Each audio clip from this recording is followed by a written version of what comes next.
Boa noite, eu sou o Fernando Xavier, sou aluno de doutorado na Escola Politécnica da USP.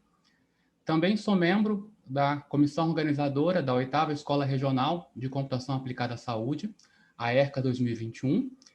E neste ano a ERCA vai ser realizada virtualmente entre os dias 26 e 29 de agosto. Nós estamos com muitas atividades na ERCA 2021, teremos minicursos, palestras, sessões técnicas, e nos últimos 2 dias do evento teremos um hackathon. E aproveito, convido vocês a se inscreverem no evento, a gente está com desconto para inscrições antecipadas até dia 15 de agosto, então aproveitem para se inscrever e aproveitar o desconto. Essa live é uma live de divulgação da ERCAS 2021 e ela está sendo mostrada, apresentada no canal da SBC no YouTube. Mas quem quiser assistir depois essa live, ela vai ficar gravada no canal da Comissão Especial de Computação Aplicada à Saúde. Aproveito e convido vocês a nos acompanhar nas redes sociais. A gente está postando algumas atividades, a divulgação desse e de outros eventos que a gente vai realizar nos canais, nas redes sociais. Então, deixo os links aqui, eu vou colocar no chat daqui a pouco. Tá? Então, convido vocês a também acompanhar as SECAS nas redes sociais.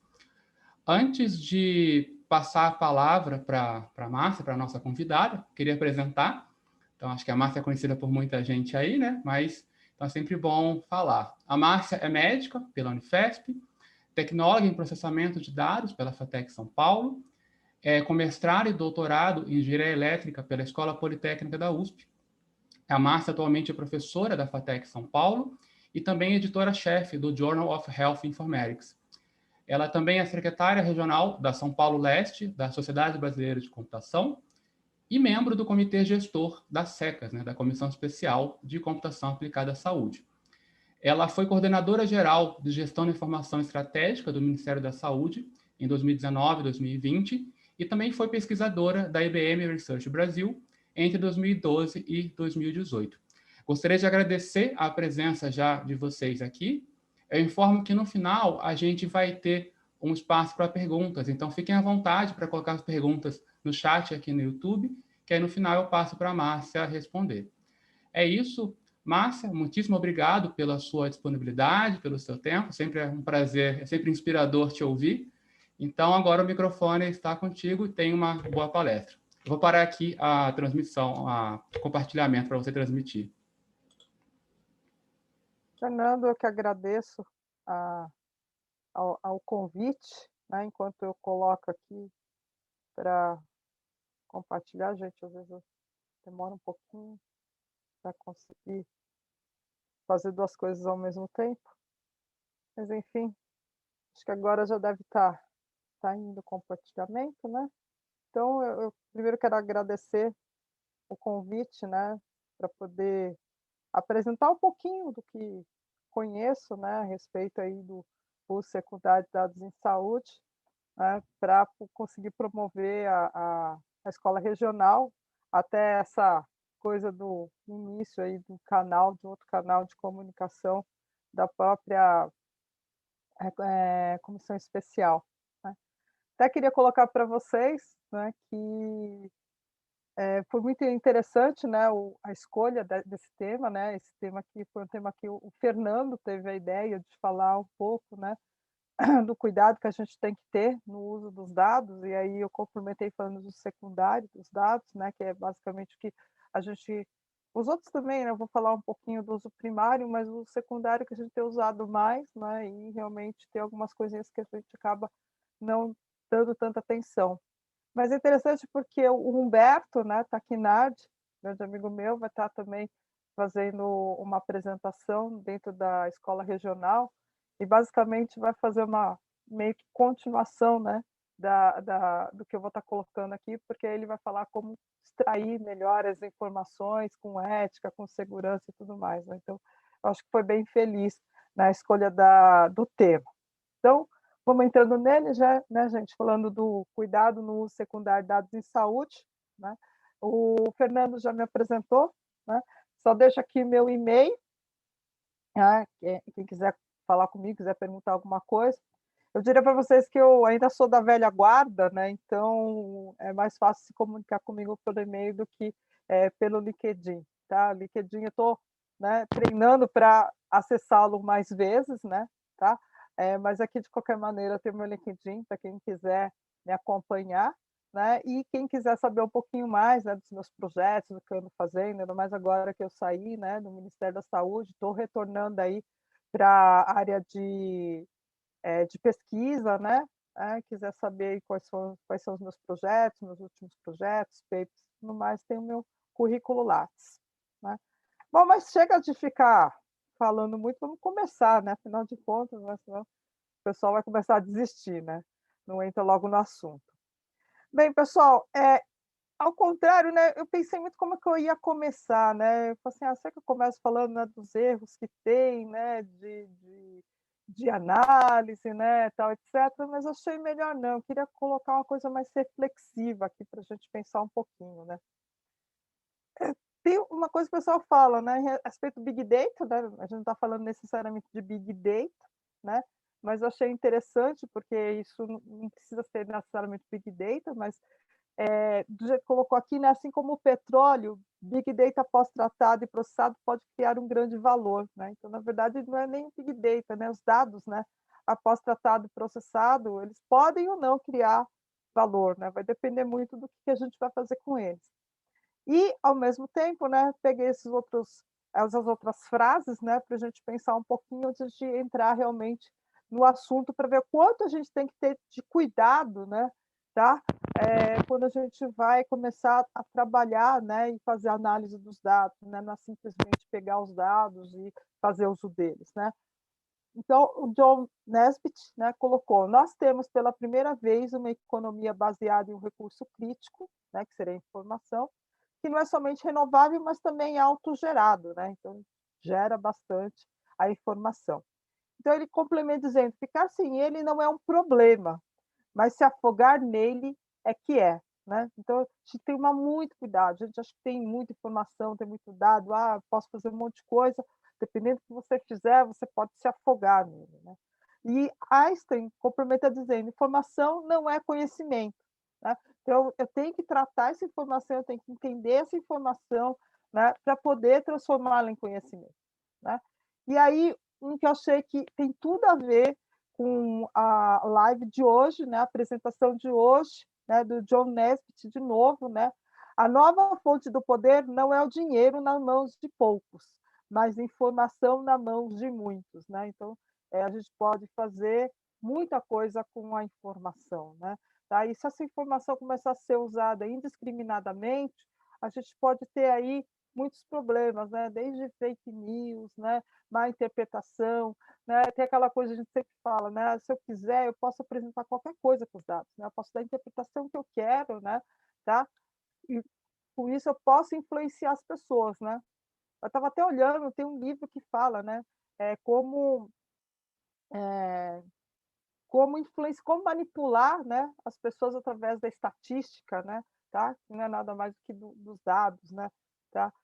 Então assim, a gente está aí com uma ferramenta, né, que pode cair em mãos erradas e fazer com que isso, né, não tenha aquilo que a gente queira mesmo, né? E em relação à saúde, isso é mais complicado ainda, né, porque eu posso influenciar a pessoa, né, a tomar decisões erradas, né, ou decisões equivocadas. Mas aí como que eu pensei em iniciar essa história toda, né? Eu achei melhor começar falando como é a evolução do uso de dados em saúde. Por quê? Principalmente, eu vejo muito, né, vou falar muito, quem me conhece sabe que eu falo bastante disso, né, é que, eu acho que às vezes o que acontece, principalmente entre o pessoal da computação e o pessoal da saúde, são expectativas diferentes, né. Talvez por um desconhecimento de ambas as partes, né, do que pode ser feito, né, nessas análises. Então, por isso que eu vou começar aqui para vocês falando da evolução do uso de dados em saúde, porque diferente de algumas áreas onde analisar dados não é algo muito corriqueiro, né, principalmente para tomar decisão ou para fazer alguma coisa, né, quando você faz qualquer tipo de análise, vai ser uma novidade. O que acontece muito na saúde é que a gente já trabalha com dados há muito tempo, né. Então, assim, ter uma novidade, realmente tem que ser uma novidade, né, tá.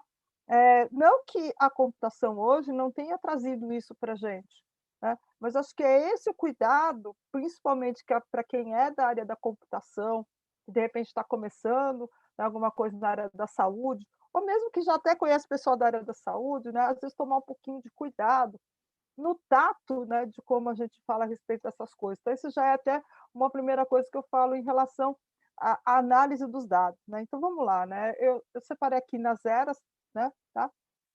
Gente, eu só coloquei aqui o desenho, tá, para a gente lembrar, né, mais ou menos o período, né. Eu tinha tirado até esses desenhos, tinha colocado, né, só a parte que interessava, mas eu resolvi voltar aos desenhos, né, porque isso fica mais fácil para a gente entender, né. Então, a era agrícola é aquela era da agricultura, a medicina a gente chamava de medicina magia, eu tinha um relacionamento mais paternalista, né, daqui veio o relacionamento médico-paciente mais paizão, né, e na verdade o xamã, né, que era um médico, né, daquela época, ele não sabia muito o que fazer, né, ele não tinha muito dado, nem informação, nem conhecimento para saber, né, ele só sabia que a pessoa de repente ficava muito quente, né, provavelmente nessa época as pessoas morriam muito de infecção, então febre é uma das coisas que acontece, ficava muito quente, quente, quente, né, de repente tinha uma convulsão e morria. Então assim, ele não tinha parâmetros, né, para poder trabalhar, mas ele já fica tentando observar e coletar alguma coisa para conseguir, né, entender melhor o que estava acontecendo para tentar salvar aquela vida, né. Então nessa época a gente pode falar que tem poucos dados e informações e conhecimento, né. Aí a gente vai para a próxima fase, né, aí a gente entra na indústria 1.0.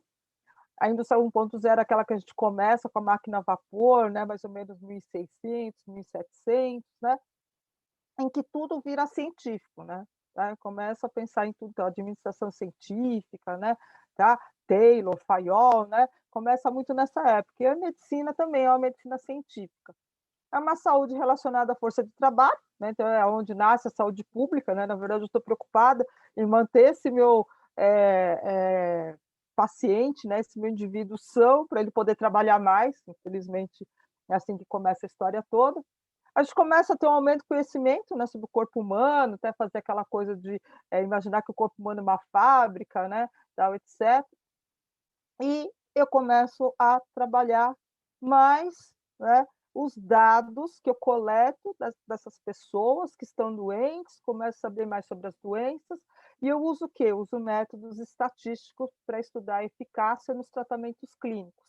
E aqui eu tenho a primeira sociedade de epidemiologia, que é a London Epidemiological Society.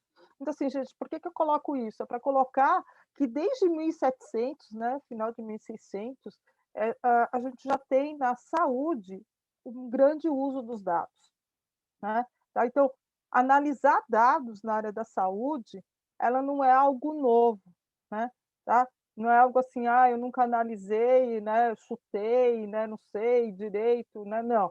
A gente tenta, né, desde o início, para poder fazer tanto o diagnóstico quanto instituir um tratamento, baseado em dados coletados e analisados estatisticamente, tá.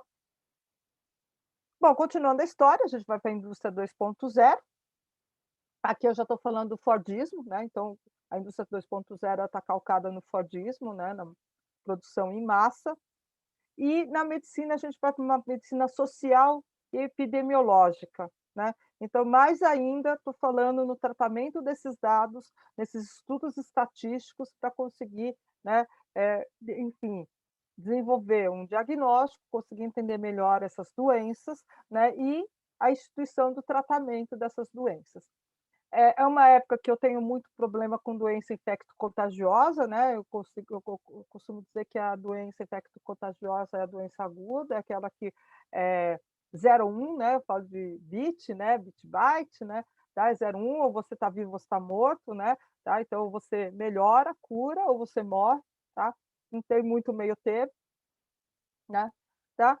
E como as pessoas, né, elas ficavam doentes por uma doença infecciosa, não dava nem tempo de pegar uma doença crônica, né, que ela morria muito rapidamente, né.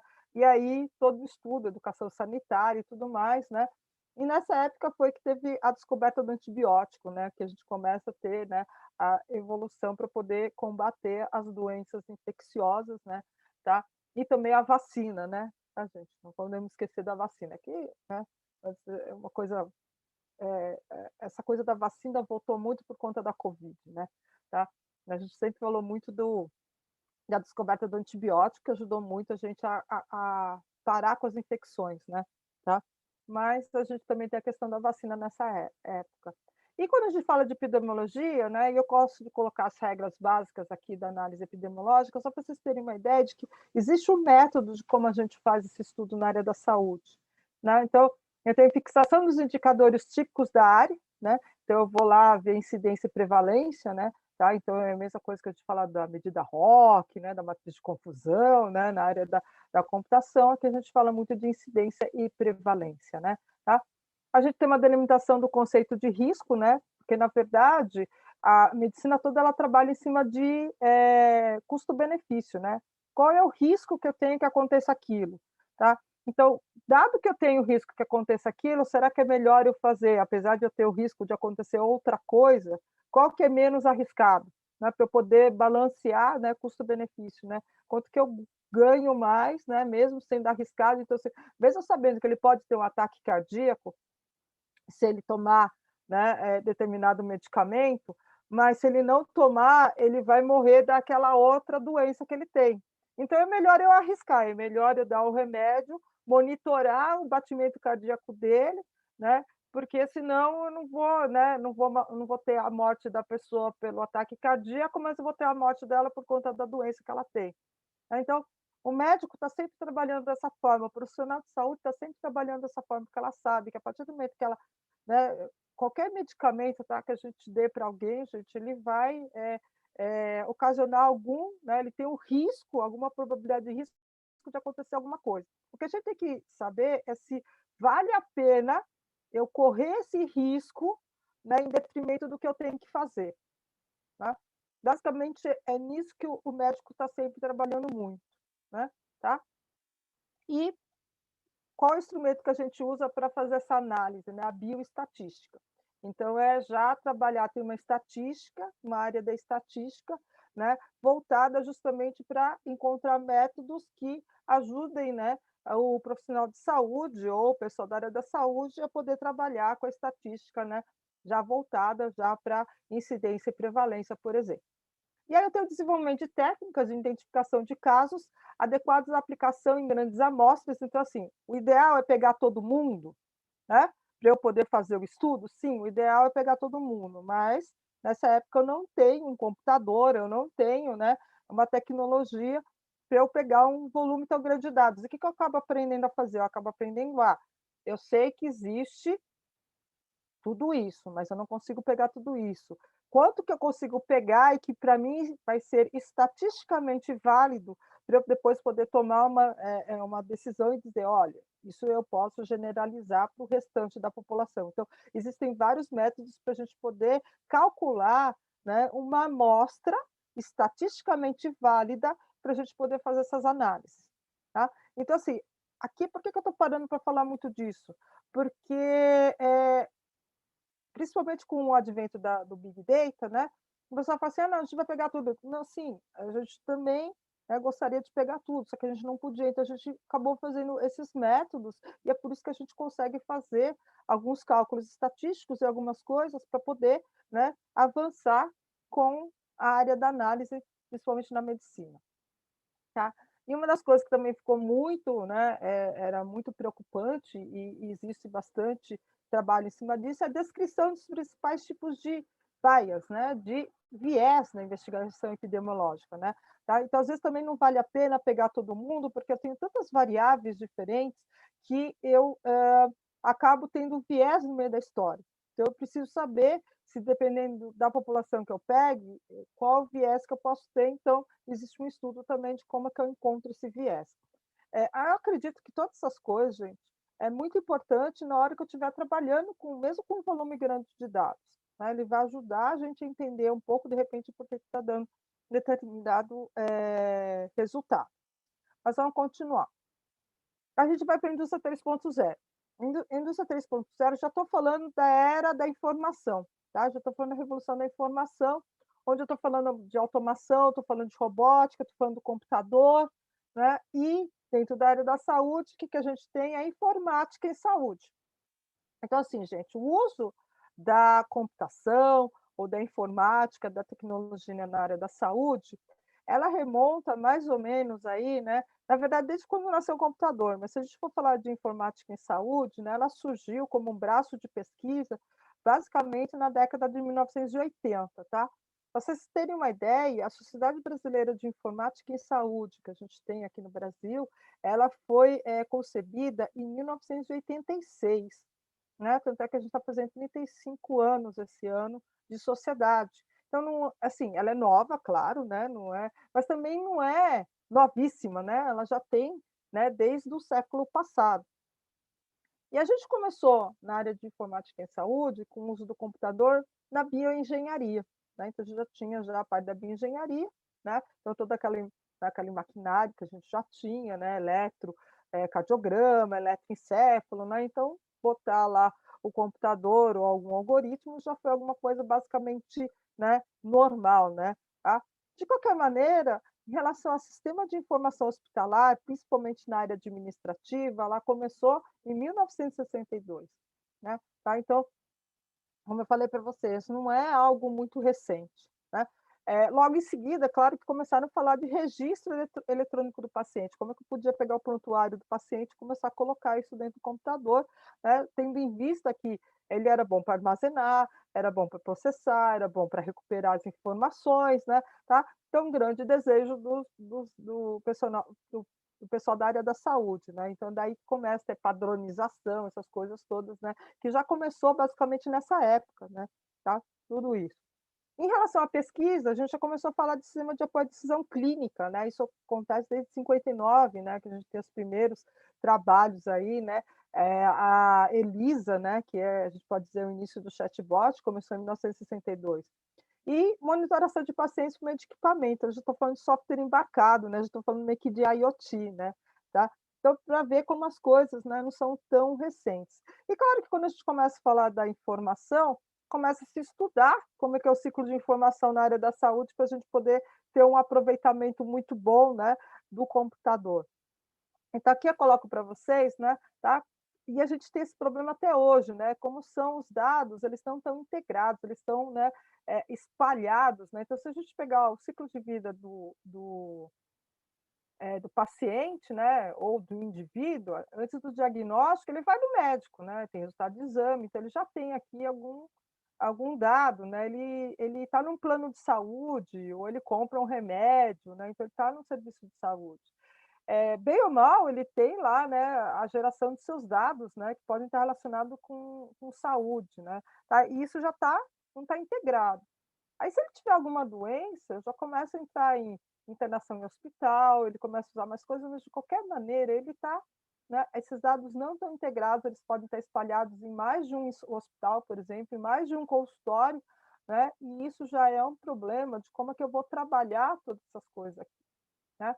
E uma das coisas que a gente não pensa muito é depois que a pessoa morre, os dados pós-morte dela também são dados importantes que eu posso usar, né, para saber, de repente, o que que aconteceu com essa pessoa, né, tá, e poder prevenir em relação a outras doenças que podem acontecer. Então aqui a gente já tem um problemaço, né, em relação à informação na área da saúde, né, como é que eu vou integrar isso, como que eu vou fazer a interoperabilidade disso, né, tá. Então a área da saúde começou estudando muito isso, né, tá. A gente vai continuando, né, aí ainda, né, na indústria 4.0, na era da informação, a gente pode colocar uma era da comunicação no meio da história, né. O que eu costumo dizer que é a era da comunicação? Quando a gente começa a poder pegar dado de tudo quanto é lugar, né, tá. Então aqui é só um exemplo, aqui na casa, né, tá, o cara usando aqui no joguinho, né, na cidade, a gente já tem aqui, né, os vestíveis, né, tá. Então, a gente começa a olhar e ver que eu posso ter outros dados que podem ajudar, né, a entender a saúde, né. Então a gente chama isso de dados exógenos, né, e a gente sabe que somente 10% dos desfechos clínicos. O que que são desfechos clínicos, né?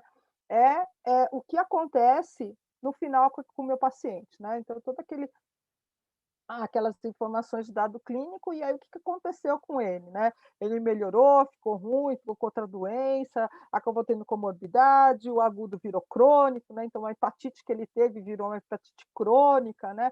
Tá? Então, isso que é desfecho clínico, né? São relacionados com o cuidado da saúde. Então, somente 10% disso que está relacionado com o cuidado da saúde, né? Tá? Aquela unha encravada que você teve também está relacionada com a saúde. Mas, de repente, aquela unha encravada, você foi num podólogo, né, e aí isso não está no seu registro eletrônico, né, mas de repente isso pode ser o comecinho de um pé diabético, né, tá. Então assim, só para mostrar para vocês aqui que pode ter tudo influenciado, e aí o pessoal fez um estudo e colocaram que 60% são fatores exógenos, né, e a gente pode ter acesso à saúde, experiências, genética, história familiar, ambiente, status socioeconômico, comportamento e hábitos, influências sociais. Desses dos dados que eu tenho, 30% são de genoma, fatores genéticos, né, e 10% que são dos clínicos, né, que são usados aí para a área de saúde. Então vocês imaginem, né, o quanto que a gente tem aqui, né, que tem basicamente por indivíduo, basicamente quanto que a gente tem de terabyte, né, tá, né, para ter uma ideia aí, né, de quanto a gente tem que, uma pessoa pode ter ao longo da vida dela, né. Então, se a gente pensar, a gente pode estar trabalhando tanto com os dados individuais de uma pessoa, né, durante a vida dele inteira, como eu também posso pegar, imagina eu pegar de cada um desses indivíduos todas essas informações, né, quanto que eu tenho para poder analisar. E, claro que tudo isso, né, virou aí o tal do Big Data, né. E, inicialmente, como é que eu podia fazer essas análises? Estatística, né. Então, inicialmente, ainda não tinha inteligência artificial e fui lá usar o que eu conhecia, né, e eu comecei a fazer a análise desses dados, né.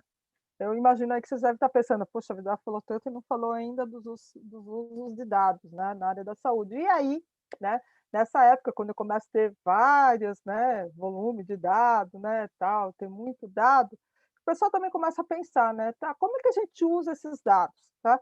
Então a gente começa a ter alguma coisa, né, eu fui lá procurar e começar a falar dos tipos de uso de dados, né, tá, principalmente na área da saúde, basicamente nos anos 2000, né, aqui a gente tem 2005, né, essa definição aqui do Dr. Stanley, né, tá, mas se fala muito, muito mais de uso primário e secundário dos dados no Obamacare, tá, que aí começa a falar que, ah, não, realmente a gente tem que usar tecnologia, né, tem que analisar os dados, tal, etcétera, eles começam a falar. E aí eles separam em 2 tipos, né, então, o uso primário dos dados em saúde, que é o quê? É a coleta, processamento e análise de dados específicos a um indivíduo para o propósito de prover atendimento e serviço de saúde àquela pessoa, tá? Então, assim, quando eu estou fazendo tratamento daquela pessoa, todos os dados que eu estou pensando, estou pegando dela, né? E inclui a troca de dados entre os vários envolvidos na assistência àquele indivíduo.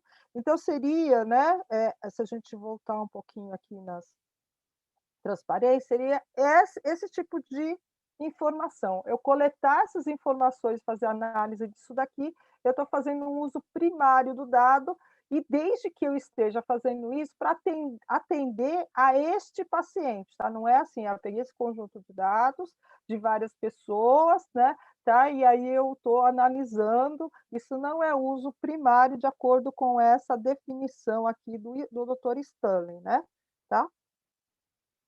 E para ele, o que que é o uso secundário dos dados de saúde? Na verdade, eu peguei essa definição do Stanley, mas se você olhar dentro do Obamacare, é a definição que tem no Obamacare de uso primário e secundário dos dados, tá? Usos secundários é o processamento e integração dos dados para o uso que não esteja diretamente relacionado à assistência de um paciente específico. Então, se eu juntar todos os dados de todos os pacientes e fazer uma análise dela para fazer o modelo preditivo, é o uso secundário dos dados. Só que aí, né, gente, fui lá olhar um pouquinho mais, né, e aí eu comecei a encontrar outros definições, né, do uso primário e secundário. Então eu vou adotar, né, e é o que eu venho adotando, né, ultimamente, essa definição do uso primário e o uso secundário, tá. Então o que que é isso daqui? O uso primário de dados de saúde é a coleta, processamento, análise e divulgação das informações, né, que são coletados por quem? Né, são manipulados por quem? Pelo profissional de saúde, então ele é coletado pelo profissional de saúde para cuidar do indivíduo, né, então seria do prontuário do paciente, daquele lá primeiro, né, que o Obama lá no Obamacare, né, e o doutor Stanley, né, definiram. Mas também, né, alguns estudos consideram que o uso primário de dados são aqueles em que os pesquisadores fizeram essa coleta, tá, e o processamento para entenderem ou solucionar problemas de pesquisa. Então, aquele que ele vai lá, faz a entrevista, observa em loco, faz um questionário. Então, ele considera que esse é um uso também primário dos dados em saúde. E o que seria o uso secundário dos dados em saúde? É o uso de dados existentes gerados por órgãos do governo, instituições de saúde, ou seja, por outro que não sejam os indivíduos, órgãos que estão processando, integrando e analisando estes dados, tá? Então, esse seria o secundário.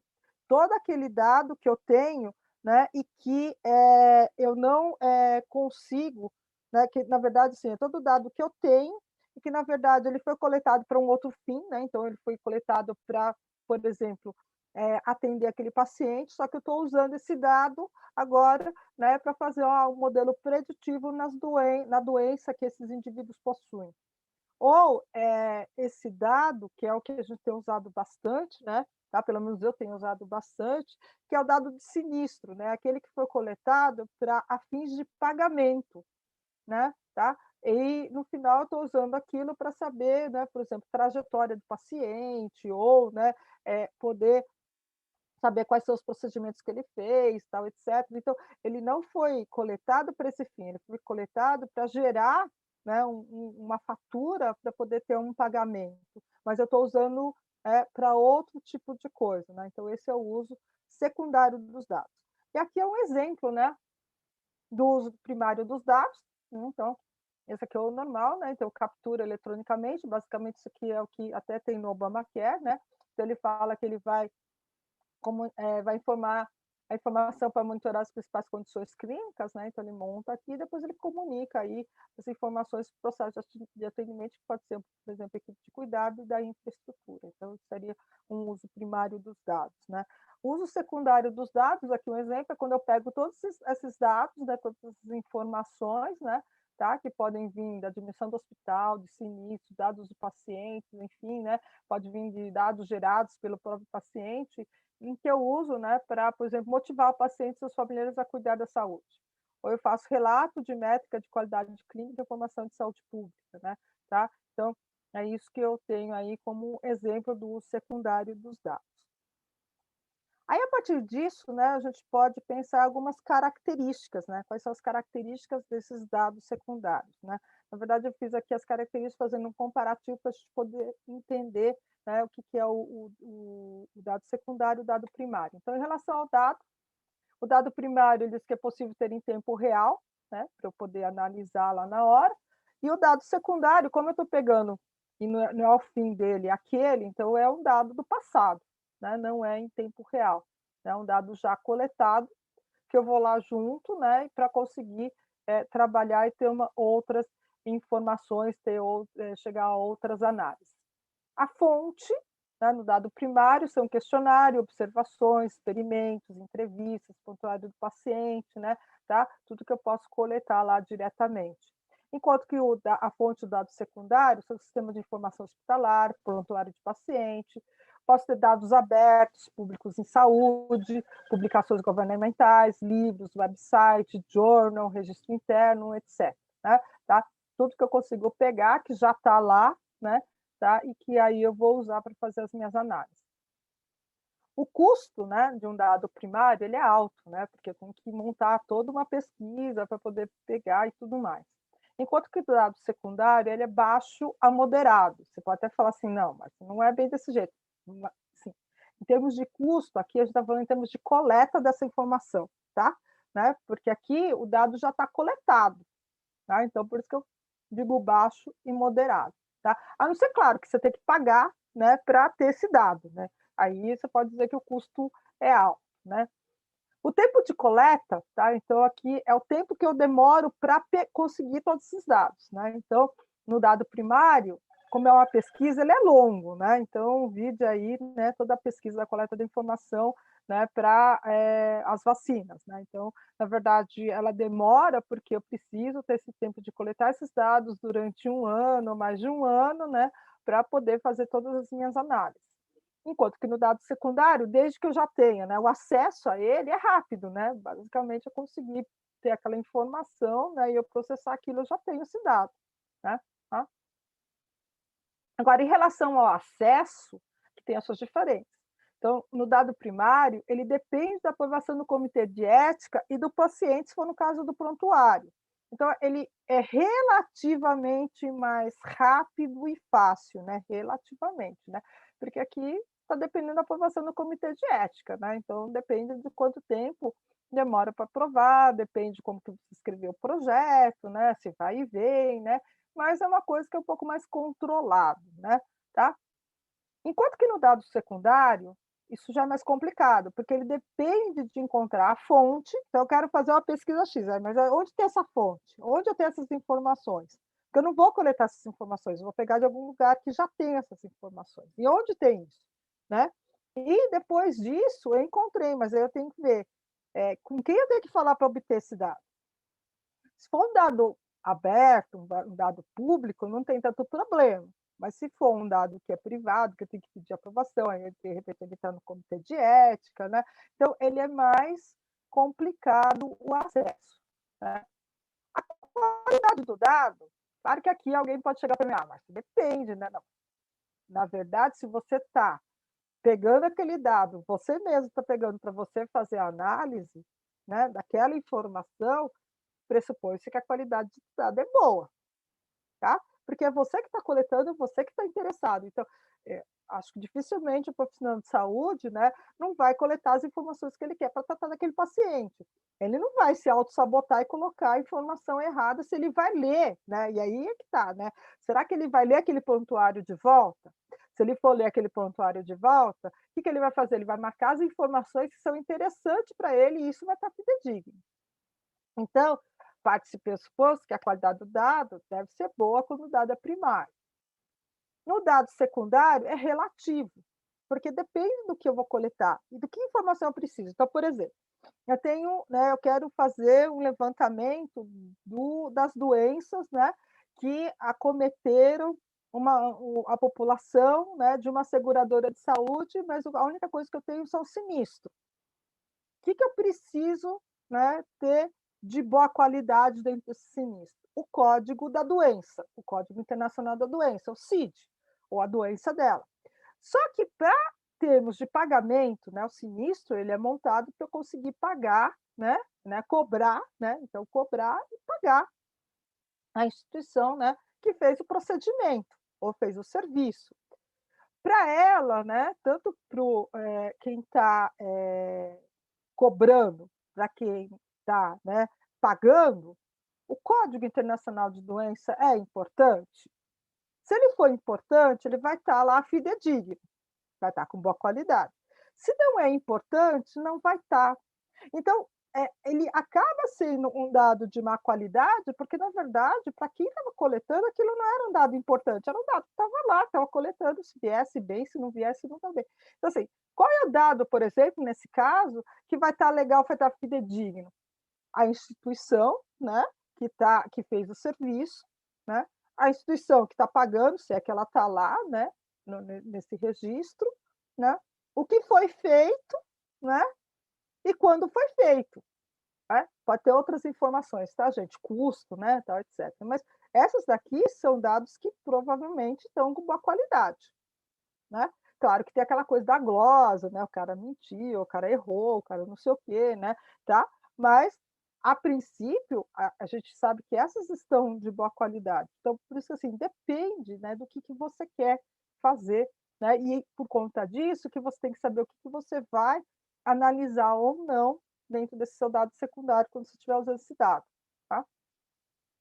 qual que é a utilidade, né, então, desse dado? Ele é direto, né, porque eu já estou coletando o que eu quero, né, e no dado secundário ele é indireto.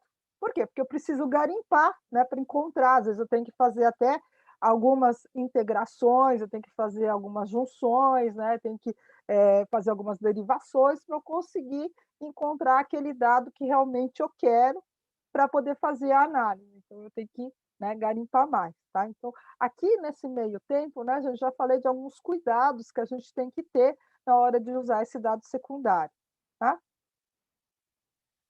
Aqui, gente, muito rapidamente, porque não é o escopo da apresentação, mas só para vocês terem uma ideia, como eu trabalhava com dado secundário lá na IBM, eu cheguei a fazer um trabalho, né, de ver aonde que eu tinha esses dados, né, para saber, enfim, né, como é que eu poderia trabalhar com esses dados, né.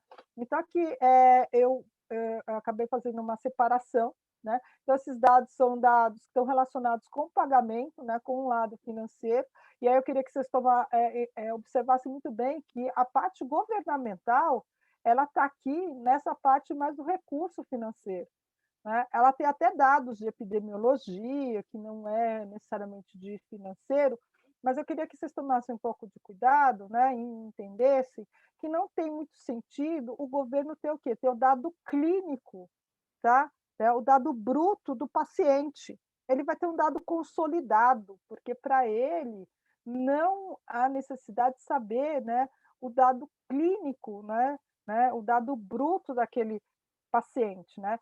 Ao contrário, nas instituições, né, de saúde, né, nos provedores, né, tá, no hospital, no ambulatório, na farmácia, que sim, aqui sim eu tenho o dado bruto do paciente, o dado clínico do paciente, né. A mesma coisa acontece no plano de saúde. O plano de saúde, principalmente o plano de saúde, né, ele está interessado no quê? No pagamento, né, nas pessoas que estão sendo cuidadas, mas para ela não tem muito interesse, na verdade não é que não tem interesse, ela não tem como, sabe, ela não tem como exigir do provedor o dado bruto, né, o dado clínico, né, tá. Então, o governo, o plano de saúde, a seguradora, né, o programa de benefício de medicamento, elas ficam basicamente nessa área mais do recurso financeiro. Enquanto se eu quiser o dado clínico mesmo, né, eu estou mais no provedor, no profissional de saúde, né, tá, que é no seu consultório, tal, etcétera, e no cidadão, né. Então no no raio-x que eu recebo, né, ou no sumário de alta que eu tenho, né, tá, e grande parte aqui realmente nas instituições, aqui nos provedores de saúde. Se eu quiser também posso ter alguma coisa, né, que eu tenho aqueles programas de fidelidade, tal, etcétera, então eu poderia ter alguma coisa aqui nos fornecedores também, tá. Mas aqui, gente, eu trouxe mais por curiosidade, né, para vocês pensarem um pouco quando vocês quiserem obter esses dados em relação ao acesso, né, desses dados. Bom, continuando aqui, né, a gente tem a gente entra na era digital agora, da indústria 4.0, né, e aí a gente fala da saúde digital, né. Aqui eu peguei a definição da saúde digital que tem no Ministério da Saúde, então é o uso dos recursos de TIC para produzir e disponibilizar informações confiáveis sobre o estado de saúde para quem precisa, no momento que precisa, né. O termo incorpora os recentes avanços, tecnologia como novos conceitos, aplicações de redes sociais, IoT, inteligência artificial, etcétera, né. Então, é basicamente saúde digital e até a nossa saúde, mais os conceitos novos que estão aparecendo, né. Se a gente pensar em termos de dado, né, na saúde digital, a gente tem alguma coisa que a gente pode pensar nesse esquema aqui, né, quando eu falo assim, o que que eu vou usar para tomada de decisão, né. Então, eu tenho uma ação do cidadão e de outros, né, que eu posso coletar essas informações, né, pelo IoT, wearables, mídias sociais, né, dados de assistência, clima e tudo mais, né, são os dados relacionados com a saúde, que eu vou guardar isso, né, em algum lugar, que posso ter o registro eletrônico de saúde, eu posso ter o prontuário eletrônico, eu posso ter prontuários pessoais de saúde, eu posso ter dados do IBGE, do tráfego, né, tá, de todos esses dados, eu tenho aqui essa conjunção, que eu vou usar isso para poder fazer as minhas análises. Eu posso ter indicador de saúde, predição de risco, sistema de apoio à decisão. Esse ponto aqui, gente, eu considero que esse é um estudo mais estatístico, né, que eu posso ter. E aí, quando eu uso mais IA, eu estou meio que falando já de diagnóstico, estou falando de predição, né? Tá? Eu posso fazer o uso da inteligência artificial, né, aplicada à saúde. Então, basicamente, é isso que a gente tem aqui de dados e que depois eu vou usar aqui para fazer as minhas análises para ajudar na minha tomada de decisão, seja do profissional de saúde, seja do gestor, né, público, seja o gestor do plano de saúde, né, seja a minha mesmo, né, vou tomar uma vacina ou não vou tomar vacina, né, tá? Então, é isso que a gente vai ter aí de uso. Bom, além dos cuidados que eu já andei falando, né, vamos separar um pouquinho mais os cuidados, né, rapidamente aqui, né, porque eu já falei várias coisas, né, já andei falando enquanto eu estava apresentando aí os conceitos, né, tá? Então, se a gente pensar uma das coisas que é muito importante, né, ainda mais com a LGPD aí, né, tá, que é a privacidade dos dados, tá? Então, quando você fazer, mesmo sendo um uso secundário de dados de saúde, você provavelmente vai ter que ter um comitê de ética em pesquisa, que é o CEP, né? E se a gente pensar em termos de órgão internacional, ou dos Estados Unidos, ou da Europa, ele é chamado Institutional Review Boards, né? O IRB, tá? Só para vocês terem uma ideia, o próprio Facebook, se eu não me engano, acho que foi o Facebook ou foi o Google, eles montaram uma IRB interna, tá? Para poder fazer o uso desses dados, poder trabalhar esses dados, né? Acho que acho que eu vi a apresentação, né? Então eu não vou lembrar muito bem se era Google ou se era o Facebook, acho que era o Google, tá? A gente teve uma apresentação dessa num congresso internacional que eu fui assistir, acho que era da AMIA, né? Acho que foi da AMIA que eu assisti, que eles foram falar que eles montaram, né, um IRB, né, para poder saber como é que iam ser usados os dados, que se a gente pensar no Facebook e no Google, são dados secundários, né? Tá? Porque a pessoa usou aquele dado para, né, alguma outra coisa, né, que era para um outro fim, eles estão usando aqueles dados, né, para poder fazer o uso. Não é de saúde, né, mas seus dados das pessoas foram usados, né, por uma outra, por um outro fim, né? Tem muita gente que acha que, né, o comitê de ética está lá para atrapalhar.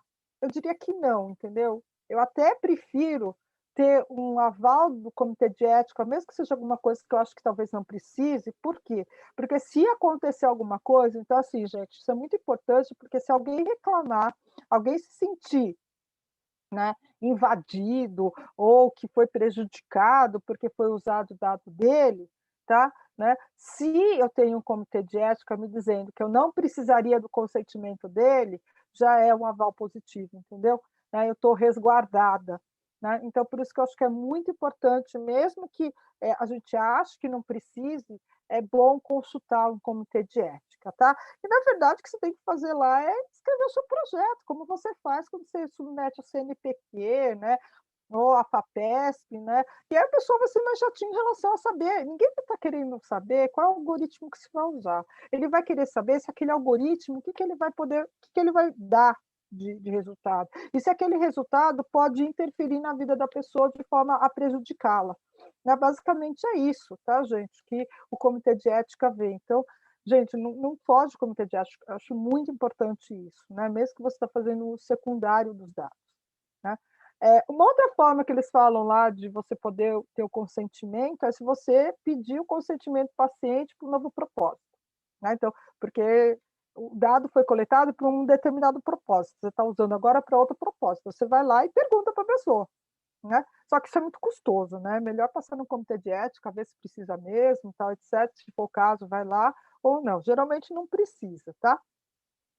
Outra coisa que eu tenho que fazer também é fazer a de-identificação dos dados e, se puder, né, também a anonimização, ou fazer pelo menos a anonimização dos dados. Aí vamos lá, o que é isso? Né? A de-identificação, gente, é quando eu tenho regras legais, por exemplo, a RIPA nos Estados Unidos, que diz, olha, se você pegar o registro eletrônico do paciente, você não pode usar esse dado para fazer o seu estudo. Então, você vai lá, retira esses dados, né, e fala assim, olha, ele está bem identificado. Tá? O grande problema, gente, se vocês olharem o RIPA, é que se você for realmente tirar tudo que está no RIPA, você não vai conseguir fazer basicamente quase nenhuma análise. Então, por isso que o pessoal fala de anonimização. O que que é anonimização? É quando eu uso alguma técnica, algum método, geralmente computacional, para eu descaracterizar, eu não conseguir saber de quem que é aquele dado. Claro que o pessoal fala que o legal é você fazer os dois, ter de identificação e anonimização, né? Mas, né, geralmente o pessoal faz mais a anonimização. E aí eu diria para vocês, porque como a gente às vezes pega esse dado, né, já, né, que o pessoal fala que já está anonimizado, eu só falo que o cuidado principal que a gente tem que tomar é ver se não tem, se não dá para reidentificar esses dados. Se facilmente eu não consigo, né, saber quem é. Por exemplo, o cara te dá os dados, mas que só tem lá o código do paciente, é o número de matrícula do plano de saúde. Aquilo é frágil, porque a partir do momento que alguém sabe qual é o seu número de matrícula, que está isso em algum lugar, eu consigo saber quem é. Então, ali não está anonimizado. Tá? Então, toma muito cuidado com isso, porque às vezes a gente pega lá e tem um código para saber, beleza, não. Né? Às vezes aquilo lá é um CNS, não adianta, gente. Se não tiver a tabela que tem o CNS e a pessoa, pronto, já sei quem é. O acesso, né? Cuidado com a fonte, né? Da onde você está pegando esse dado? Como que ele foi coletado? Sabe? Eu tenho segurança, né, de saber o que ele é, né?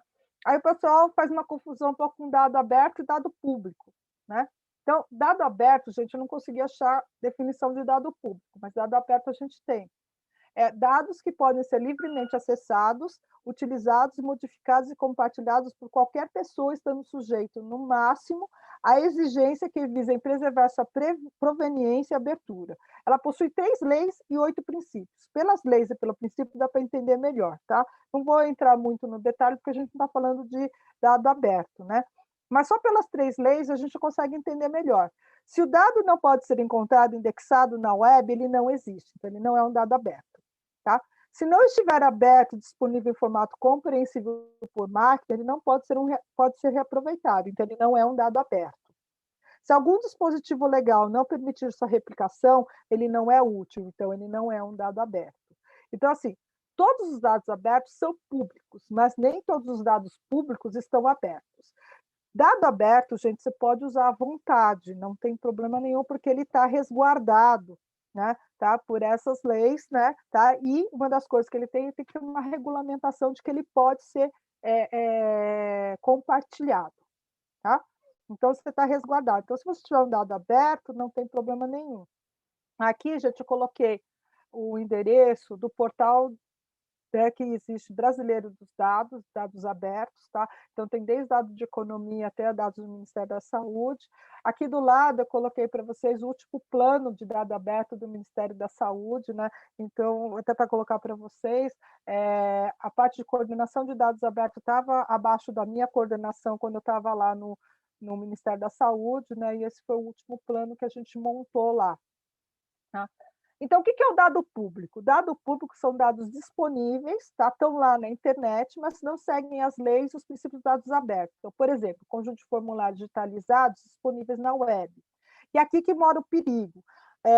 Lembra que teve aquele problema lá no Ministério, né, dos dados, que alguém, né, colocou no GitHub, e aí tinha dado, né, de várias pessoas, inclusive, né, do presidente, parece, tal, etc, etc. Então, isso é um dado que está público, mas ele não é aberto, inclusive está errado, né? Não poderia estar público, né?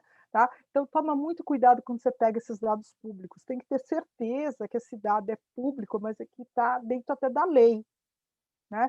Tá? Verificar também se esses dados podem ser usados e como que elas podem ser usadas, porque ele não está aberto, ele está público.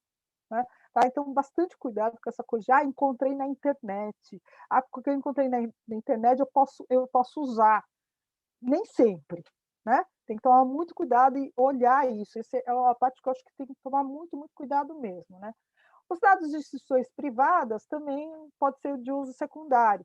Aí você tem que ver a privacidade dos dados, geralmente você tem que anonimizar, tal, etc., e pedir o consentimento da instituição, passar pelo CEP e tudo mais, tá? Outro ponto aqui, né, é a integração e compartilhamento dos dados, né? Então, cuidado com esses algoritmos de linkage, cuidado como que você vai fazendo essa integração dos dados, porque você pode descaracterizar, né? E no final você tem aí, né, análises totalmente erradas, né? Pensar na identificação e anonimização dos dados e também não se esqueçam, né, que o compartilhamento, o método de compartilhamento de dado também é importante, né, e pode dar um problema de privacidade se você não souber fazer. Gente, eu não vou entrar no meandro aqui da qualidade, né, de cada uma dessas coisas, mas é aquilo lá que eu falei para vocês, né? Como o dado coletado, tá aí que a gente está tentando usar, talvez não seja o principal fator, né, do que o pessoal queria ter, geral, ela está lá porque ela está lá, tá? Tem que olhar a qualidade. Por mais que a gente fale que é um big data, que não sei o quê, por quê? Porque aquele dado pode estar totalmente sujo, totalmente errado, porque ninguém está olhando para aquilo direito, né? Pode não seguir a regra de negócio, pode não seguir o contexto. No final, eu chegar a uma conclusão é totalmente equivocada, tá? Então, bastante cuidado. Aqui, quando eu tenho a abordagem dos dados, eu até deixei aqui, né, a abordagem tradicional do Big Data, porque os dois você tem que tomar cuidado, né? Claro que numa abordagem tradicional, você vai tomar mais cuidado porque você vai ter que calcular qual que é o dado que você vai pegar, quanto, não sei o quê, né, tal, etc, né? A gente imagina que vai ter mais cuidado. Agora, quando eu estou falando que eu vou pegar tudo, cuidado com esse tudo. O fato de eu pegar tudo não significa que eu estou pegando o melhor das informações, né? Tá? Uma das coisas que eu vejo muito pessoal fazendo é assim: ah, eu vou pegar o dado daquele hospital, tá, gente? Só porque o dado é do hospital está totalmente correto. Não se esqueça que tem erro médico, tem erro de digitação, né? Tem a completude dos dados, né? Então a gente entra de novo na qualidade do dado, né? Tá? Então tomar bastante cuidado, né?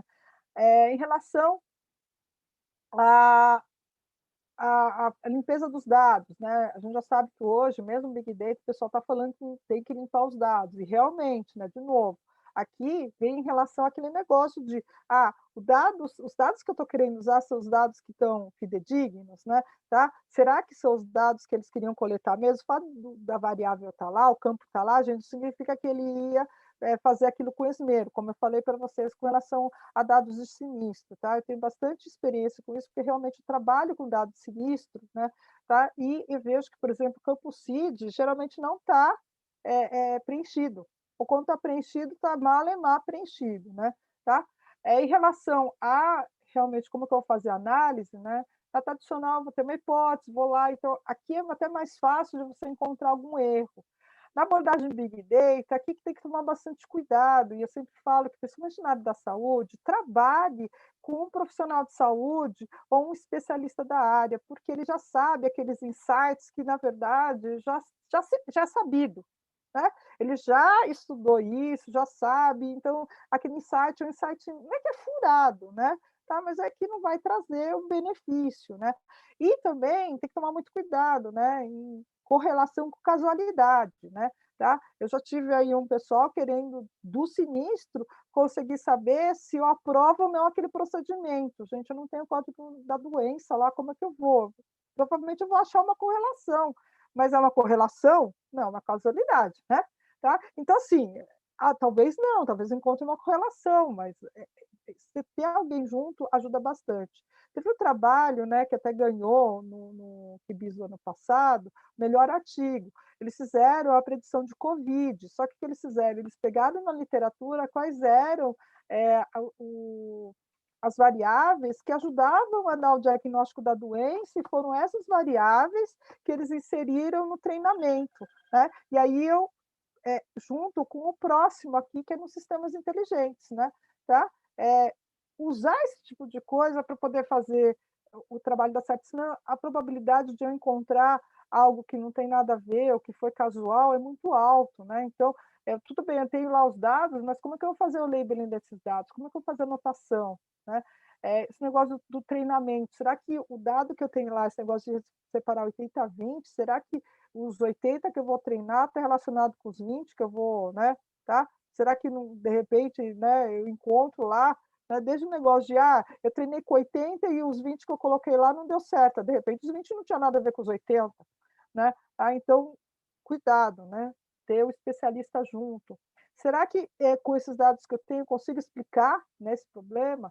né, como a explicabilidade, né, que é algo que hoje em dia eu quero muito na IA.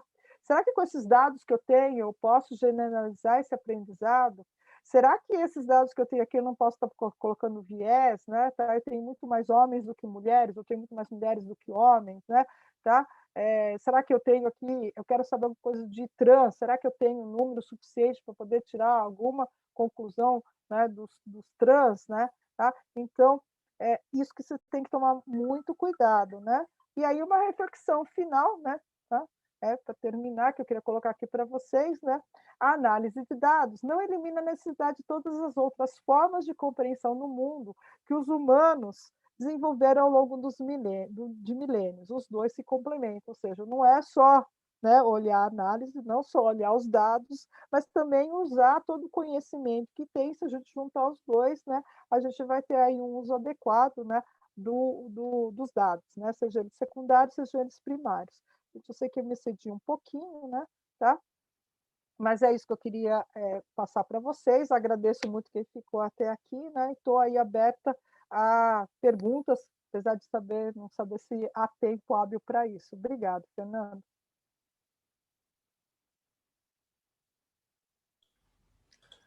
Eu que agradeço, nós que agradecemos, Márcia. Sempre eu aprendo muito com você. A primeira vez que eu te ouvi foi no Simpósio Brasileiro de Computação Aplicada à Saúde em 2019, né? Lá em Niterói. E eu acho que muito do que você falou lá e você falou aqui hoje tem me ajudado muito, até na minha própria pesquisa de doutorado. Então, eu sou sempre muito grato, é sempre um prazer te escutar. A gente tem algumas perguntas aqui no chat no YouTube. Não são muitas, então a gente pode fazer. Acho que você também já respondeu durante a sua apresentação, mas eu vou até passar aqui para você, tá bom? Tá bom. O Rafael, estudante do Instituto de Computação da Unicamp, te parabeniza pela apresentação.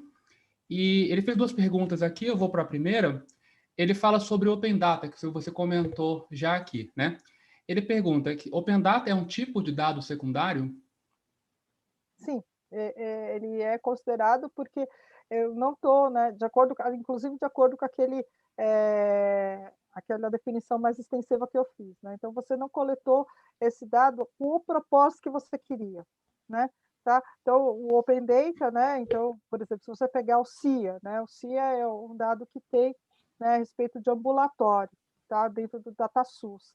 E você vai fazer um trabalho em cima dele, você não vai fazer com o propósito de cobrar, né? Porque o propósito daquele cobrar não, pagar, né? Daquela instituição, aquela provedora de saúde, né? Você não vai fazer esse tipo de coisa. Então ele é um uso secundário do dado, né? Tá? Não, o que pode acontecer é quem coletou o dado, tá? E que vai transformar aquilo em open data, para ele aquele dado não é um dado secundário, porque foi ele que coletou. Mas todos aqueles que tiverem acesso ao open data, né, vai estar fazendo um uso secundário dos dados. Muito bom. Antes de passar a segunda pergunta dele, eu vou emendar a pergunta da Clara Caldeira, que tem relação a isso. Ela queria saber mais sobre acesso a dados públicos. Ela perguntou se existe plataforma para isso. Aí o próprio Rafael comentou aqui embaixo que ele conhece, né, o DataSUS, você comentou, o Kaggle, né, aquela plataforma, e o buscador de metadados da FAPESP. Então, obrigado, Rafael, pela contribuição. Márcia, você queria contribuir com outras fontes de dados, dados abertos, dados públicos, ela colocou aqui, né? Foi nem aberto, né? Então, na verdade, eu não sou uma grande conhecedora de fontes de dados, tá? Porque geralmente os meus alunos que acabam trazendo, né? E eu também trabalho muito com dados de instituições privadas, né? Tá? Então, eu vou lá e monto tudo para poder obter esses dados, né? Mas umas grandes fontes é o DataSUS, existem os dados abertos no Open DataSUS e também tem dentro do dados.gov.br, né? Tá? Que seria na SAGE, agora eu não tenho muita certeza, que é o novo diretor lá, eu não sei se ele mudou o local, mas teria também um outro local de dados abertos, né, que seria dentro lá da coordenação onde eu estava, que é no DEMAS, né, tá? Antes estava na SAGE, mas se você for pelo Open Data, né, desculpa, se for no dados.gov.br, você tem acesso direto no Ministério da Saúde, lá nos dados abertos. Bacana. Eu queria até contribuir também, que tem também os repositórios de dados científicos, né? Então, algo que eu tenho trabalhado ultimamente também. Então, pode ser outra fonte de dados, dependendo do objetivo de cada um, interessante, né? Então, tem vários repositórios de dados científicos aí, né? Eu uso bastante, eu uso um pouco o Mendeley, né? Mas tem outros também. Certo. Fernando, só um pouquinho, voltando um pouco à questão anterior, né, quando Rafael. o Rafael perguntou do Open Data. Rafael, até falando para você, talvez você tenha ficado em dúvida, porque você fala assim, eu vou pegar aqueles dados que são públicos, né, de imagens médicas, né, tá? De qualquer maneira, ele é um dado secundário, porque quando alguém pegou aquele dado, ele não pegou para o propósito que você queria fazer, tá? Então ele continua sendo um dado aberto, mesmo que seja uma imagem, por exemplo, que você fale assim, eu vou fazer contorno de câncer, né? E todos os dados que eu tenho são dados de pulmão com câncer, por exemplo, tá? Bacana. Aí eu vou trazer outra pergunta dele. Acho que você também respondeu um pouco durante a sua apresentação, mas ele pergunta sobre, pediu que você comentasse um pouco sobre interoperabilidade dos dados secundários em saúde. Olha, a interoperabilidade é bem complicada, né? Porque a gente já não tem interoperabilidade no primário, né? Por isso que, na verdade, quando a gente fala muito em relação à integração dos dados, a gente fala de linkage, né? Então, de como eu posso fazer o link entre um dado e outro. Claro que se eu tiver a interoperabilidade, né? Estou sabendo que aquele dado secundário usa HL7, beleza, resolveu meus problemas, né? Tá? O que eu posso tentar fazer é fazer um tradutor, né, no meio da história e aí pensar nisso como interoperabilidade. Mas eu confesso a você, Rafael, que a gente ainda está discutindo muito a interoperabilidade do dado primário, tá? Acho que no secundário ainda vai demorar um pouco para a gente começar a falar sobre isso. A gente fala muito mais de linkage. A gente vem discutindo bastante isso em alguns projetos que a gente acaba estando junto, né, Márcia? E Isso, são várias questões sobre isso, né? Não só em saúde, mas em saúde também, né?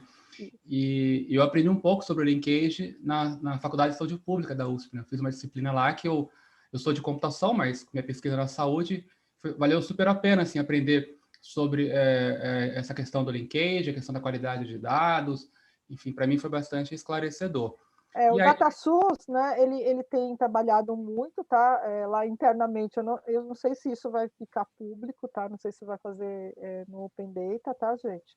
Mas dentro do DataSUS, a gente tem um negócio chamado Greenplum, né, que é onde o pessoal do DataSUS está fazendo um linkage entre o SINASC, né, que é o sistema de mortalidade, o sistema de nascimento, e tentando colocar isso com de ambulatório e de hospital, né? Na verdade, eu acredito que isso talvez não fique como dado aberto, né? Tá? Mas aí a questão de você solicitar através de um projeto, isso é possível, né? Tá? Solicitar através de um projeto, né? Acesso a esses dados, aí tem que passar tudo pelo CEP e tudo mais lá do DECIT, né? Tá? Para conseguir esses dados. Não é muito fácil, mas já existe alguma coisa aí nesse sentido, tá bom? bacana. E muito legal, você tocou vários pontos ali que me chamaram a atenção também. Agora não tem mais perguntas aqui, mas eu tinha anotado para comentar, vou aproveitar para falar, né? A questão da privacidade que você falou é uma questão super importante. Eu tenho trabalhado uma das minhas pesquisas com redes sociais, né? E aí eu questionei o CEP justamente, né? Acho que não cheguei a passar um projeto pelo CEP, mas eu fiz um questionamento ao CEP, o quanto eu podia compartilhar esses dados, né? E a resposta do CEP foi simples, né? Se tem alguma coisa que possa identificar o indivíduo, né? Você não pode compartilhar, né? E até nesses repositórios de dados científicos eu identifiquei, falando de Twitter especificamente, né? O Twitter por si só ele não te permite compartilhar nada, unicamente os IDs, né? Os identificadores das postagens. Só que aí foi a pergunta que a pessoa do CEP me fez. Ah, mas a partir desse ID, eu consigo identificar a pessoa? A resposta é sim. Então, não, você não pode compartilhar esses dados sem o consentimento dos indivíduos, né? Então, foi uma coisa super legal que você comentou aí, me chamou a atenção isso. E, infelizmente, você até encontra dados compartilhados, brasileiros, inclusive, em repositórios de dados, que tem informação que poderia chegar até o indivíduo, né? Esse é o ponto, por isso, Fernando, eu parei muito naquela coisa da privacidade em relação à parte do dado público e do dado aberto, porque assim, o dado aberto, como eu falei, o dado aberto você pode usar, pode compartilhar, pode fazer o que você quiser e nem precisa ter um consentimento do CEP, tá? ao passo que o dado público não. O dado público você tem que tomar muito cuidado, né? Às vezes o dado está lá, você, está público, eu posso usar, tá, etc., mas às vezes não, ele foi colocado lá e ninguém pediu consentimento. Então, mesmo no Kaggle, tá, eu fico às vezes meio preocupada, né, de ter lá que eu já vi dado de hospital lá, né, e tudo mais, tomar cuidado, né, porque de repente você pode ter, porque assim, enquanto ninguém reclamar, ninguém fala nada, não tem problema. O problema é quando alguém se sentir prejudicado e for lá e te processar, né? E aí você vai perder feio, esse é o grande problema, entendeu? Enquanto ninguém fizer nada, não tem problema, né? Tá? Mas se alguém reclamar, esse vai ser o grande problema, que você não tem um respaldo, né, legal para isso, né? Então, por exemplo, essa coisa aí do vazamento, a gente fala que é vazamento de informação, mas eu posso até falar para vocês, tá? Eu estava nesse projeto, né? Tá? E a pessoa que colocou no GitHub, ela colocou por ingenuidade, tá certo? Porque ela sofreu sanção depois, foi demitida, tal, etc, etc, né? Mas ela colocou na ingenuidade, né? Ela achou que no GitHub estava protegido, que ninguém ia pegar, que ninguém ia acessar, né? E colocou lá, né? Então, por isso que eu falo para você, toma cuidado, porque de repente você entra de gaiato na história, né? Tá? Você entra mais ingenuidade ainda. Imagina se alguém tivesse pego essas informações dele, é que lá está claro, né, que está errado, né? Tá, mas vai lá, você não sabe, cata, usa, faz um projeto, um trabalho, publica aquilo, alguém fica sabendo e pronto, né? Você está ferrado, né? Então você tem que tomar bastante cuidado.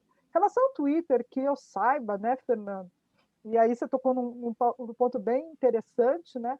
Tá? É que assim, você pegar os dados de lá não tem problema, porque a pessoa, a partir do momento que ela tornou público, parece que ela está dando consentimento. Agora, o problema é você ter pego e você compartilhar. Aí sim, isso não pode, né? Porque você não tem autorização de compartilhar, né? Agora, se você pegou aquele dado, né, lá do Twitter, né, beleza, você usou para você. Agora, você pegar aquele dado e compartilhar, então esse é aquele ponto de tomar cuidado quando você está fazendo compartilhamento dessas informações, né? Tá? E aí eu repasso o conselho que eu recebi da pesquisadora do CEP, né? Que ela falou, o ideal é sempre passar, é sempre consultar o CEP, né? O CEP da sua universidade, enfim, sempre tira essa dúvida, né? Não fazer alguma coisa que possa afetar os direitos de alguém, né? Então ela falou, então, de preferência, passe sempre os projetos pelo CEP, né? E na questão dela, justamente que o CEP dá uma força também, quando você tem uma autorização formal que passou pelo CEP da sua instituição, que dá uma força maior para o seu projeto de pesquisa, né? Então, pelo menos ela comentou isso, eu achei bastante legal.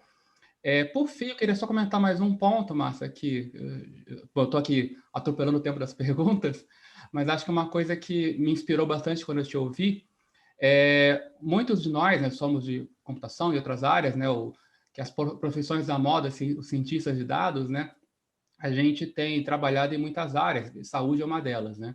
Mas desde que eu comecei a trabalhar com dados e biodiversidade em Brasília, em 2016, né, e no mestrado também, quando comecei a estudar sobre ciência de dados, ficava muito clara assim, a importância do especialista de domínio, né, que você citou na sua fala, e foi o que me inspirou nas suas intervenções lá no SBcast de 2019, né? O quanto é importante a gente, quando vai analisar um dado de qualquer área, né, falar com quem entende daquele dado, né? Então, a gente pode entender, às vezes, muito dos algoritmos, das técnicas estatísticas, mas não necessariamente do dado. E eu queria puxar esse gancho só no final. A gente teve recentemente, não é ideia de criar polêmica, né, mas aquela questão das vacinas vencidas, né, que foi, enfim, gerou um bafafá aí na mídia. E foi muito interessante, porque muitas pessoas questionaram justamente, né, elas apontaram que não é no caso ali, mas a importância de conhecer, né? Eu até comentei isso no meu Twitter, mas de conhecer a história dos dados, né? Antes de fazer qualquer inferência sobre eles. E falando em DataSource, né, que a gente citou aqui, né? Que realmente tem vários poréns aí, né? Então você não pode simplesmente sair fazendo uma inferência sobre aqueles dados sem realmente falar com quem entende deles, né? Eu vou até falar para você, né, é relacionado com a vacina, mas não com essa vacinação, mas uma coisa que eu aprendi, para você ter uma ideia, que mesmo a gente sendo da área, né, como a gente às vezes não conhece, precisa saber da história, né? Então, por exemplo, na vacinação do sarampo, tá? Eu não peguei a vacinação da Covid, porque eu já não estava trabalhando tanto. Quer dizer, eu já não estava mais no Ministério da Saúde na vacinação da Covid, mas eu peguei a epidemia do sarampo e vacinação do sarampo. E a gente pegou uma questão de que a classe A, né, tá, não estava vacinando. Né? Então a gente, não, a classe A não está vacinando porque ela não acredita na vacina, né? Então a gente já foi na interpretação desse lado. Aí o pessoal do PNI, né, tá, do Programa Nacional de Imunização, do Ministério, falou para a gente assim: olha, pode ser, tá, que uma parcela dessa população é porque não acredita na vacina, mas a gente não está achando que é isso, não. A gente está achando que muitos deles foram em clínicas privadas. E como a gente não coleta a informação das clínicas privadas, então fica parecendo que a gente não tem vacinação nessa camada da população. Então, assim, isso me abriu, né, uma coisa do tipo assim, né, por mais até que você conheça, né, as coisas todas, se você não está naquele meio, de repente você não sabe interpretar, né? Porque quem fez isso, quem falou dessa interpretação, foi o pessoal do PNI, né? Não foi o médico, tal, etc. Tanto é que agora, para o da Covid, tá? O pessoal do DataSUS, né? Tá? Colocaram o pessoal das clínicas privadas, apesar que a gente não tem clínica privada fazendo isso, mas eles já tiveram a ideia de acrescentar clínicas privadas, tá, para poder inserir o dado se ele der uma vacinação, entendeu? Então, assim, surgiu muito a partir dessa coisa do sarampo, de colocar também clínicas privadas que podem dar vacina, né, para também poderem imputar os dados, né, tá, a respeito da vacina. Então, assim, acho que essa questão, né, de você, quando você vai fazer a interpretação, principalmente a interpretação do que você analisou, tá, precisa ter o profissional. Eu mesmo lá na IBM, né, claro que o pessoal da seguradora, ela está sempre pensando em fraude, né? E aí eles fizeram algumas análises, e aí eles sempre iam para fraude. Daí eu chegava e falava assim: não, olha, só que pode ter acontecido isso com o paciente, tá? E por isso que aconteceu isso. Né? A gente não, pode ser uma fraude? Pode ser uma fraude. Mas aí tem que ter uma análise, tem que ir lá coletar mais informações para saber se foi uma fraude ou não. Então, é nesse ponto que eu acho que realmente precisa ter um especialista para ajudar, né, a interpretação. Muito bom, Márcia. Bom, se a gente fosse, tem muita coisa para falar, né? A gente acabaria se empolgando, né? A gente se empolga aqui. Acho que são muitos pontos legais para a gente debater, né? Fico feliz com as interações, mas a gente tem o tempo para cumprir também, né? Enfim, acaba ficando um pouco tarde. Márcia, bom, novamente eu gostaria de te agradecer pela oportunidade, por te ouvir. Sempre aprendo muito contigo. É um prazer trabalhar contigo em algumas oportunidades, né? Em pesquisas também. Então, acho que quem não conhecia a Márcia, acho que aprendeu bastante com ela também e super recomendo acompanhar o que a Márcia fala, o que a Márcia escreve, é algo, a pessoa realmente inspiradora, como está sendo para a minha pesquisa de doutorado. Então, sou super grato a você pela fala de hoje. Respondendo um pouco o que o Rafael comentou aqui no chat, espero que possamos conversar mais. Sim, a gente vai conversar mais também. A gente está programando outros eventos como esse no canal das Secas, tá? Então, eu deixei o link aqui no chat, mas eu vou colocar, tá na descrição do vídeo também. Então, a gente convida vocês a acompanhar as Secas nas redes sociais, no Twitter, no Instagram. Então, a gente vai estar sempre comunicando sobre esses eventos, né? E outros eventos também. Então, a gente tem a Escola Regional, que vai ser daqui a um mês, a gente começa dia 26 de agosto, inscrições estão abertas, convidamos vocês a se inscreverem. E temos outros eventos também. Então, a ideia é que a gente possa manter esse espaço de maneira mais contínua, né, Marta? A gente tem falado bastante sobre isso de a gente, por causa da pandemia, né, já está aprendendo a fazer live. Ainda estamos aprendendo, mas saímos da certa inércia, né? Então temos que fazer evento online mesmo, né? Então a ideia é de manter esse bate-papo de maneira um pouco mais frequente, né? O que o pessoal poderia fazer, né, Fernando, já falando para o pessoal, né, nas outras mídias, nas redes sociais, aí falar de lives ou palestras, apresentações que vocês gostariam de ter, e a gente pode, dentro da comunidade, ver quem é o especialista, quem conhece quem, né, tá? E poder trazer aí o pessoal para vir falar, né, aqui no canal das secas, né? Até aproveito aqui para agradecer, né, novamente o convite do Fernando, né, tá? E já falar para todo mundo, gente, eu acredito que eu realmente falei no cuidado do uso, né? O Humberto, que vai estar na escola regional, ele deve falar muito mais até de como é que você faz alguma coisa que, né, eu quero saber a porcentagem de alguma coisa. Será que vale a pena? Será que é ético saber isso ou não, né?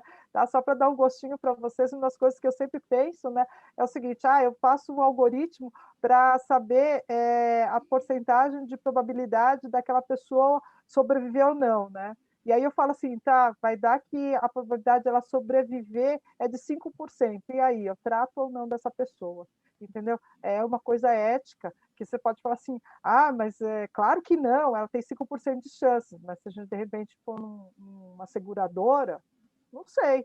Nos Estados Unidos, eles costumam olhar muito para essas porcentagens, né? Será que eu vou gastar o meu dinheiro tratando essa pessoa? Então, assim, acho que o Humberto, hoje, ele mora nos Estados Unidos, ele é brasileiro, mas ele mora nos Estados Unidos, e ele deve trazer algumas coisas nesse sentido, tá, gente? Assim, então, eu super convido vocês para estar assistindo aí, participando da escola regional e assistir a palestra do Humberto.